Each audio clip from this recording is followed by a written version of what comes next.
வணக்கம். நான் வந்து எம்யூ அப்படின்னு ஒரு யூடியூப் சேனல் ஆரம்பிச்சிருக்கேன். அதில் பலதரப்பட்ட வீடியோக்கள் போடுறேன். சப்ஸ்கிரைப் பண்ணி எனக்கு நல்ல ஆதரவு தருமாறு உங்களை நான் அன்போடு கேட்டுக்கிறேன். இப்போ வந்து ஒரு ஜாதகத்தை எடுத்தால் ஒரு ஜாதகத்தில் லக்னாதிபதி நல்லா இருக்கணும்னா அதாவது இப்போ மேஷ லக்னம் அப்படின்னா இந்த லக்னத்துக்குரியவர் வந்து செவ்வாய் வந்து 6ஆம் இடம், 8ஆம் இடம், 12ஆம் இடம் இதில் இருந்தாக்க லக்னாதிபதி வந்து பலம் இழந்து காணப்படுறாருன்னு அர்த்தம்.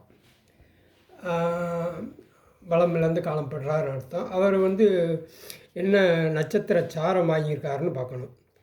அப்படி பார்த்து தான் ஒரு லக்னத்துக்கு இப்படி லக்னம் வந்து பலமாக இருக்கா பலமாக இல்லையா அப்படின்றத நம்ம தீர்மானம் செய்யணும். அப்புறம் ராசி, எந்த ராசியில் பிறந்திருக்காரு, எந்த நட்சத்திரத்தில் பிறந்திருக்காரு, அந்த லக்னத்துக்கும் ராசிக்கும் எப்படி வருது. லக்னம் இப்போ மேஷ லக்னம்னா மேஷ லக்னத்துக்கு 8ஆம் இடத்துல ராசி போய் உட்காந்துட்டா அது கொஞ்சம் ஜாதகருக்கு கொஞ்சம் உடல்நிலை கோளாறு இந்த மாதிரிலாம் காமிக்கும். அது வாங்கிய நட்சத்திர சாரமும் பார்க்கணும். இப்படி பார்த்து தான் ஒரு ஜாதகத்தை நம்ம ஆய்வு பண்ணணும். ஆமாம், இதுவரை எனக்கு ரொம்ப நன்றி.